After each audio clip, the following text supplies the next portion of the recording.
Durante décadas, André Rieu ha sido el latido de un mundo más amable. El eco vivo de los valses que curaron corazones rotos y que hicieron que incluso los solitarios volvieran a creer en la alegría. Su violín ha flotado a través de los años como un hilo plateado de luz, frágil, tierno y eterno.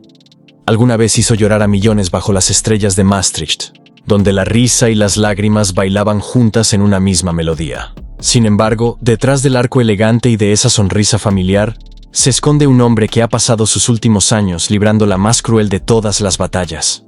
La batalla por el equilibrio mismo. Una enfermedad oculta le robó el suelo bajo los pies, convirtiendo el escenario que tanto amaba en una tormenta que ya no podía controlar.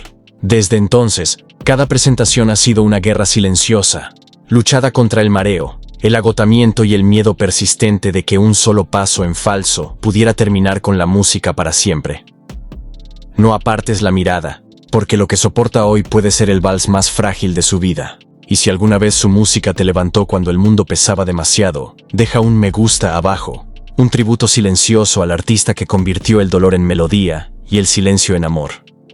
Algunos corazones nacen con grietas demasiado grandes para que la infancia pueda llenarlas.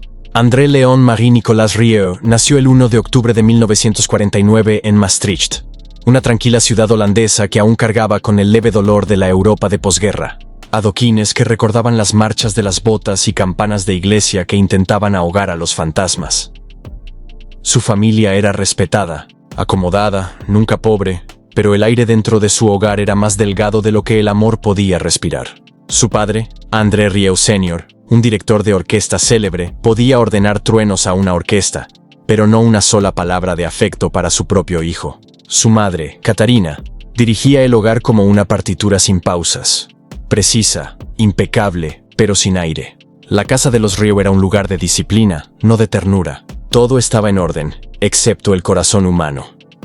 Mis padres no me amaban, recordaría André más tarde. No con amargura, sino con verdad. No es un sentimiento, es un hecho.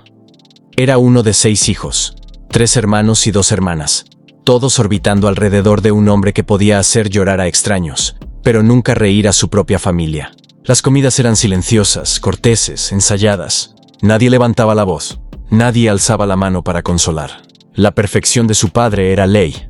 El silencio de su madre, su ejecutor. De niño, Andrés se sentaba solo, imitando la dirección de su padre con un lápiz como batuta, esperando ser notado. Nunca lo fue. Cuando finalmente confesó su sueño de convertirse en músico, no de solemnidad, sino de alegría, su padre lo despreció con una sola mirada. En su mundo, la alegría era infantil, la pasión, poco profesional. Ese momento dejó una grieta en el alma de André que ningún aplauso lograría curar. Aprendí temprano, diría después, que la aprobación puede ser más ruidosa que el amor, pero nunca más cálida. A los 6 años tomó un violín que se sentía demasiado grande para sus pequeñas manos. El arco temblaba, no de miedo, sino de hambre. Hambre de calidez, de sonido, de una vida que pudiera sentirse viva. Algunas noches, sus dedos ardían por el frío, pero seguía tocando, porque el dolor era la única prueba de que aún podía sentir. La casa caía en silencio después de la cena. Los pasos de su padre se desvanecían por el pasillo, y en esa quietud, André tocaba para la oscuridad. Un niño callado intentando invocar consuelo desde las cuerdas y la madera. No era solo práctica, era supervivencia. El violín, dijo una vez, fue mi único amigo que escuchaba. Aún recuerda el olor de la resina y la luz de las velas. La forma en que las cuerdas vibraban contra sus costillas como un latido intentando seguir vivo.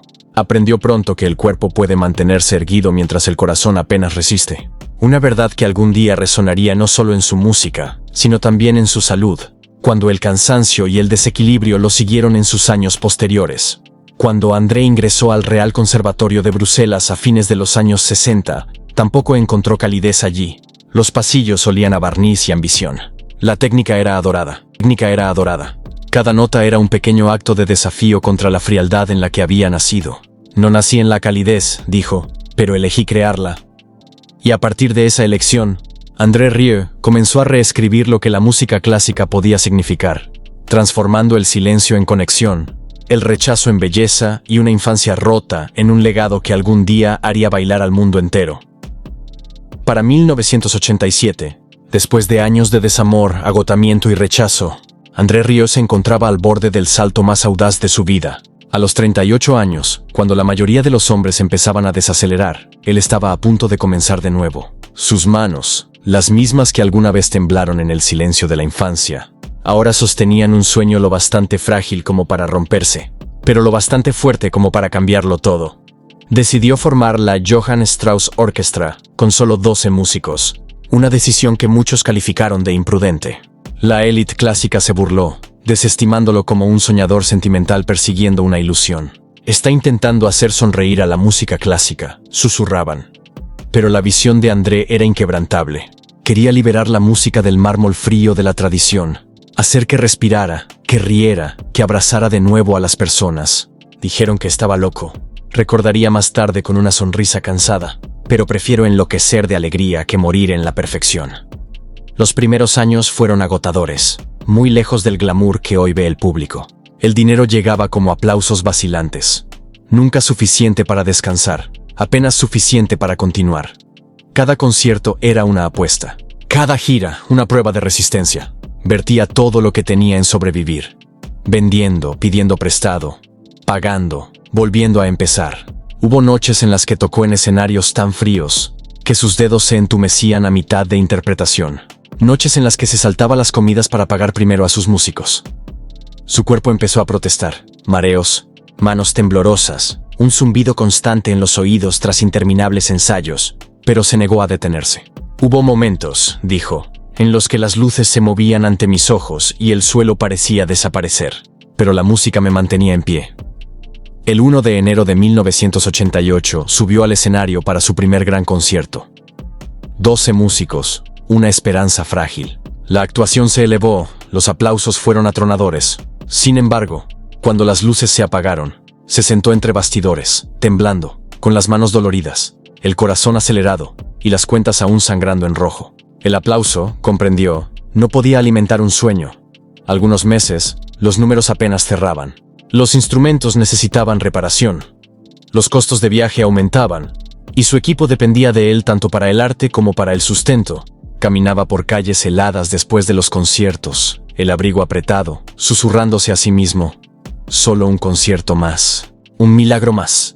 En una pequeña habitación de hotel, una vez contó monedas a la luz de una lámpara hasta el amanecer. Su reflejo en la ventana, pálido y vacío. A veces, el cansancio nublaba su visión en pleno concierto, pero su arco nunca falló.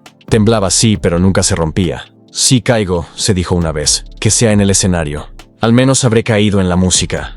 Bajo las luces del escenario, el sudor y las lágrimas se volvían indistinguibles. Su arco brillaba como una línea de vida trazada contra la gravedad. Y cuando sonreía entre la neblina, el público se ponía de pie, no por perfección, sino por valentía. Mirando atrás, décadas después, André recordaba esos años no como lucha, sino como revelación. No recuerdo las deudas, dijo suavemente en sus 70. Recuerdo los rostros, las personas que sonreían cuando tocaba. Así supe que valió cada golpe. Lentamente, dolorosamente, las semillas comenzaron a florecer. Ciudad tras ciudad, la risa reemplazó la duda, y el sueño que alguna vez pareció imposible comenzó a cantarle de vuelta. No lo sabía entonces, pero el desequilibrio que algún día casi acabaría con su carrera ya había comenzado. Aún así, siguió tocando, porque para él, la alegría nunca fue la ausencia de sufrimiento, sino lo que sobrevive a él. El aplauso que alguna vez le pareció vacío ahora sonaba como la vida misma. No como prueba de fama, sino como prueba de que incluso los cansados pueden levantar a otros. Su cuerpo podría flaquear, pero su música nunca se arrodillaría.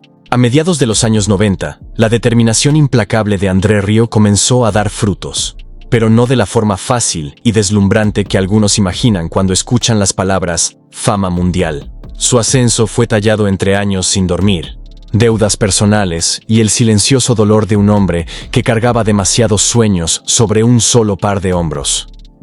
El punto de inflexión llegó en 1995, cuando su interpretación del Vals N1-2 de Shostakovich durante un partido de la UEFA Champions League dejó a un estadio con decenas de miles de personas en un silencio atónito, antes de estallar en una ovación que se sintió casi bíblica. De la noche a la mañana, su música recorrió continentes. Sin embargo, el mundo no vio el agotamiento detrás de su sonrisa.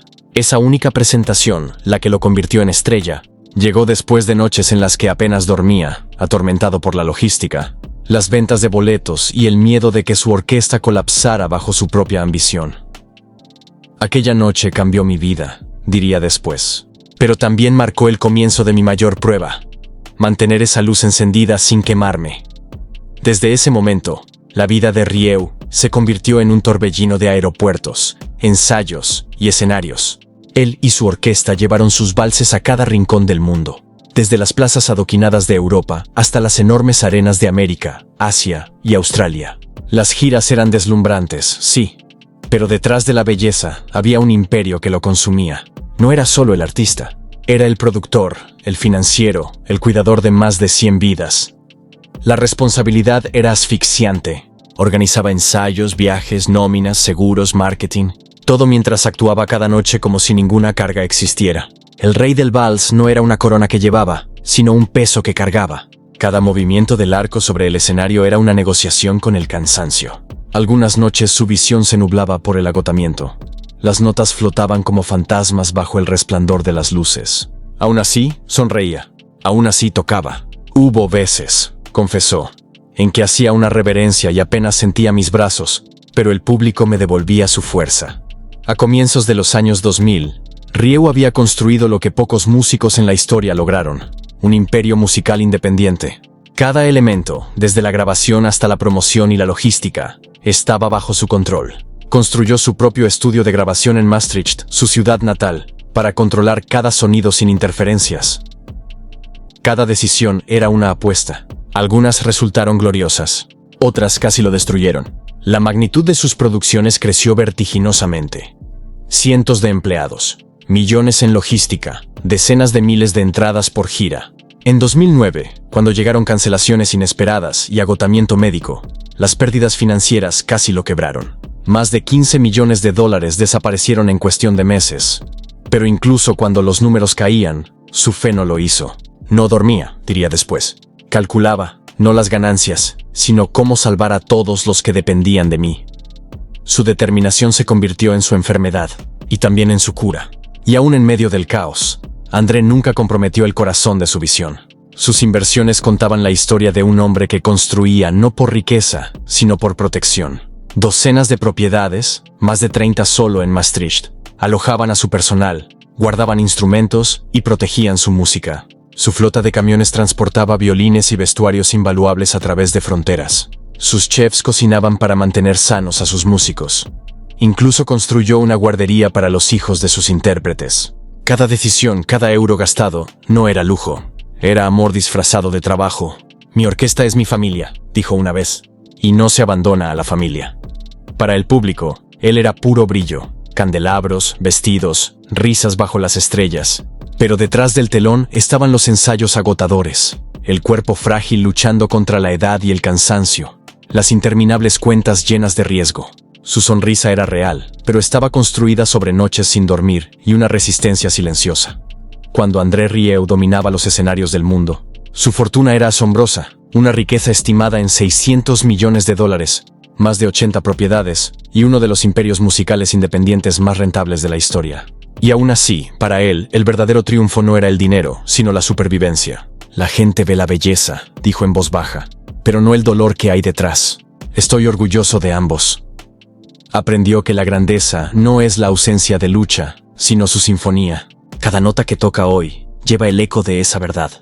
Que detrás de cada deslumbrante vals hay un corazón que ha conocido el cansancio, el fracaso y la fe. Su cuerpo puede haberse debilitado con los años, pero su música permanece erguida, prueba de que, incluso cuando la carne tiembla, el espíritu aún puede bailar. Entre los muchos tesoros de André Rieu, ninguno tiene el mismo pulso de vida, memoria y fragilidad que su castillo y sus 2 violines Stradivarius. Para la mayoría son posesiones. Para la mayoría son posesiones.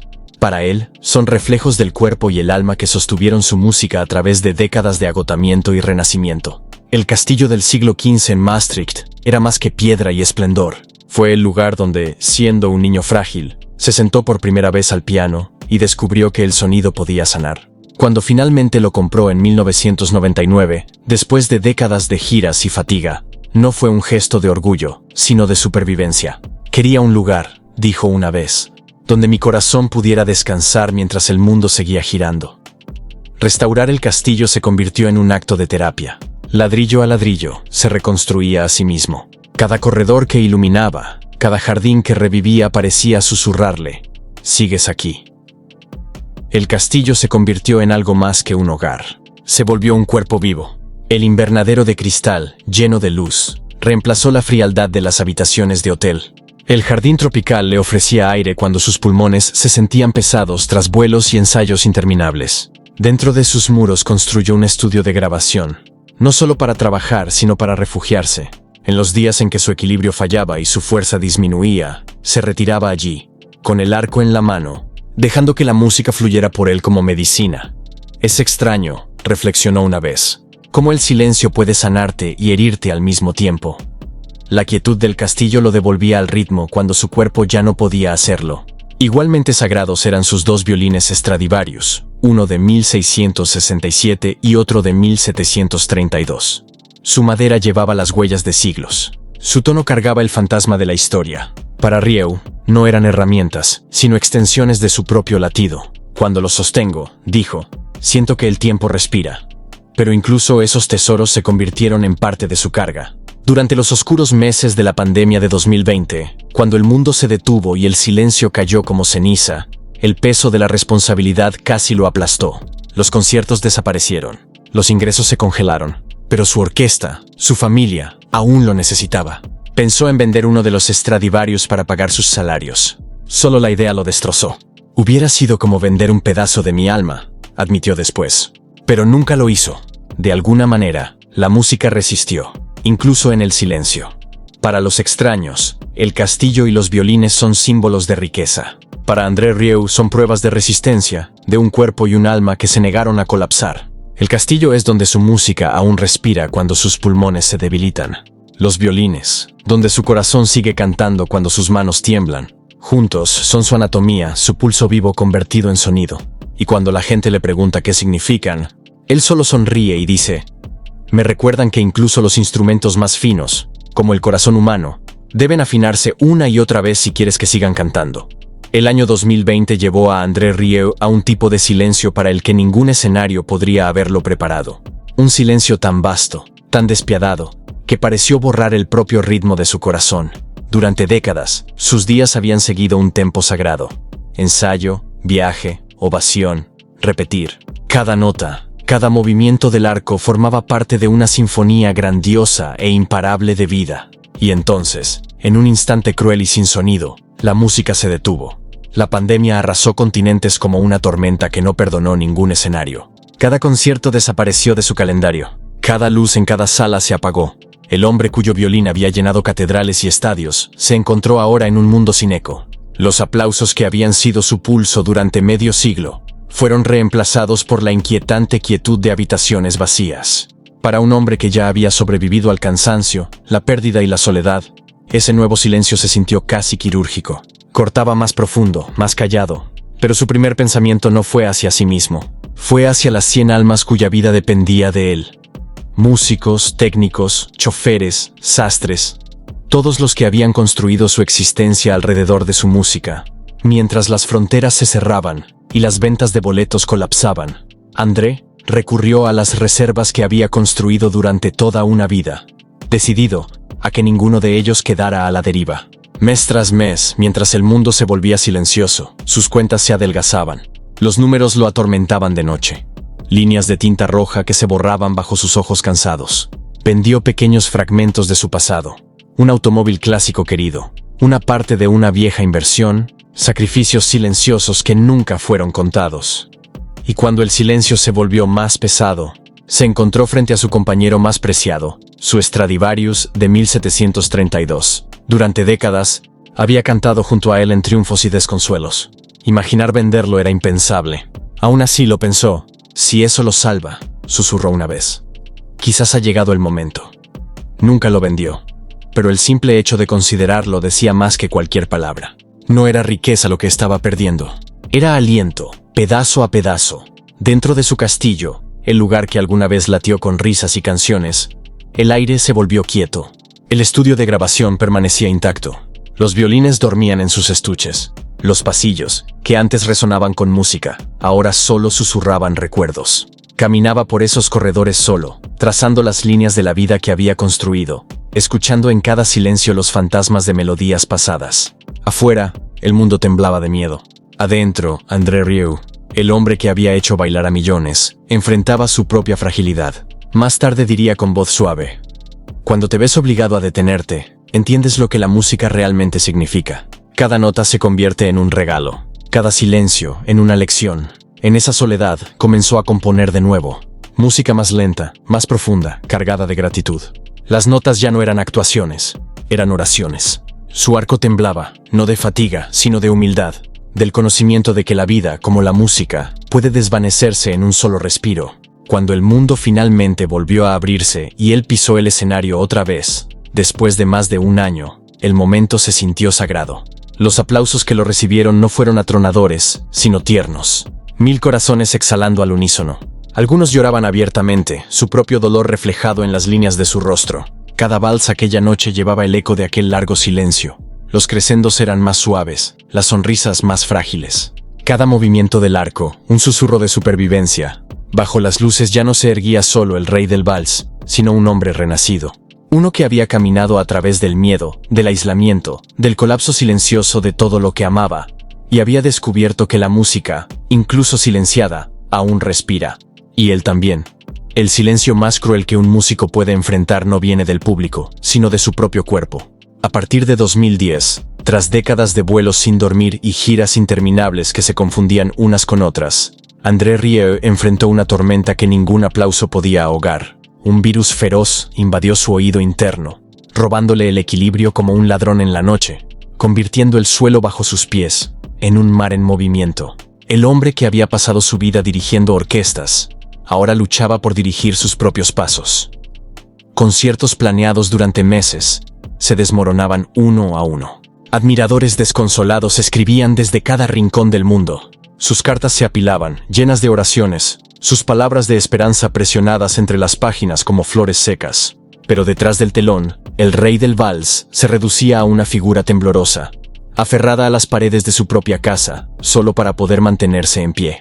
Náuseas, vértigo, mareos. Cada día era un borrón de paredes giratorias y respiración obstinada. Para un hombre definido por el movimiento, la quietud forzada era tortura.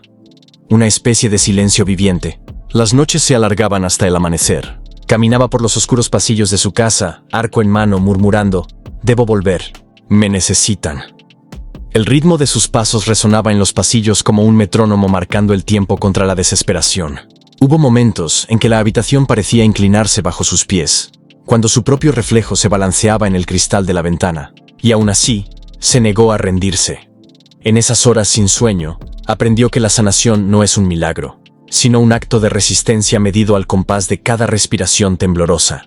Los años que siguieron trajeron recuperación, y una herida que ningún remedio podía cerrar. En 2016, justo cuando su cuerpo había encontrado nuevamente el equilibrio, el destino golpeó desde otra dirección. Ruud Marx, su amigo más querido y trombonista, colapsó sin aviso en plena gira. Un día, la risa llenaba su pequeño camerino. Al siguiente, silencio. Pequeño camerino. Al siguiente, silencio. Andrés subió al escenario esa noche como siempre, pero las luces ardían más frías, los aplausos sonaban huecos, y la música temblaba con la ausencia. Cada nota se volvió una súplica al cielo, cada vals, una elegía. Fue como perder un brazo, confesó después, con la voz quebrada por el recuerdo. En el escenario, comenzó a dejar una sola barra de silencio. Nunca anunciada, nunca explicada, pero siempre para Ruud. En esa frágil pausa entre notas, mantenía vivo a su amigo. El dolor se convirtió en su oración, la pérdida en su ritmo y el amor en su resistencia. Para el año 2024, décadas de desafiar el agotamiento y la gravedad cobraron su precio. En México, bajo un cielo abrasador, 40.000 corazones esperaban detrás del telón. Levantó su arco, listo para entregarlo todo una vez más. Y entonces el mundo se inclinó. Un destello de luz, un zumbido hueco en sus oídos, y el suelo se precipitó hacia él. El rugido de la multitud se derritió en un murmullo distante. Los técnicos gritaron. Los paramédicos invadieron entre bastidores, sus linternas cortando la neblina dorada del escenario. El cálido resplandor de la actuación se volvió blanco y estéril, mientras lo levantaban en una camilla. Su respiración se volvió débil, el mundo encogiéndose hasta el sonido de los monitores cardíacos y la voz temblorosa de Marjorie a su lado. «No quiero otra noche de estreno como esta», susurró, con los ojos vidriosos bajo el resplandor. Esa noche, en una habitación oscura de hotel, yacía inmóvil, el silencio presionando contra su pecho como un peso. El teléfono sobre la mesa de noche parpadeaba con docenas de mensajes. Fans, amigos, familia sin respuesta. Miró al techo, contando el ritmo lento de su propio pulso, preguntándose si el telón ya había caído para siempre. Cuando por fin llegó el amanecer, su luz se filtró suavemente por la ventana, y él eligió levantarse con ella. Esta vez la recuperación fue brutal. Sus médicos le advirtieron: cada año el cuerpo sana un poco más despacio. Aún así, luchó centímetro a centímetro. Entrenó sus manos para estabilizarse, sus piernas para mantenerse en pie, su voluntad para resistir al mundo giratorio. Algunos días practicaba solo unos minutos antes de que regresara el mareo. Otros, se esforzaba entre lágrimas para terminar una sola frase. Cada actuación posterior se convirtió en una negociación con el dolor. Cada movimiento del arco, un duelo silencioso con el tiempo. Antes de cada concierto miraba el espacio vacío donde Rude solía estar y susurraba: «Ayúdame a mantenerme en pie, viejo amigo». Sus giras se hicieron más cortas, sus ensayos más suaves, pero el fuego dentro de él nunca se apagó. Aprendió a medir el éxito no en ventas de boletos, sino en respiraciones.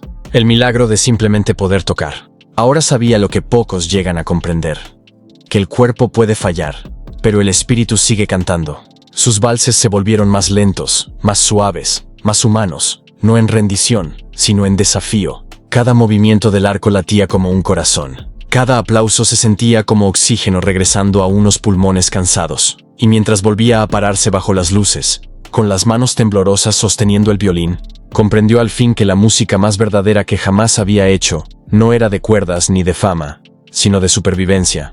Durante más de medio siglo, Marjorie ha sido el ancla inquebrantable de la extraordinaria vida de André Rieu, la arquitecta silenciosa detrás del imperio, la calma detrás del telón. Mientras el mundo veía el brillo de los valses y las luces doradas, ella era el pulso que mantenía viva la música cuando el cansancio y el miedo se acercaban demasiado. Ella manejaba cada horario, cada gira, cada frágil momento de su salud con la precisión del amor disfrazado de deber. Fue ella quien negoció contratos, revisó arreglos y equilibró cuentas mucho después de la medianoche. No por gloria, sino para proteger al hombre cuyo corazón latía al ritmo de su violín. A través de décadas de vuelos sin dormir, tormentas financieras y la inquietante quietud de la pandemia, nunca vaciló. Marjorie me salvó la vida más veces de las que la música lo hizo, admitió André una vez en voz baja. Ella creyó cuando yo no podía. Su hijo, Pierre, creció entre bastidores, quedándose dormido con el zumbido de las cuerdas afinándose y el murmullo bajo de los ensayos. Aprendió pronto que la grandeza no es glamour, es tenacidad. Hoy se erige como el guardián vigilante del legado de su padre, orquestando cada detalle, la iluminación, el tempo, incluso los momentos de descanso, para proteger el cuerpo que una vez cargó sinfonías enteras sobre sus hombros. Ha visto lo que ningún público jamás ve: el temblor de la mano de André tras un concierto de 2 horas, la lenta caída del agotamiento detrás de una sonrisa triunfante.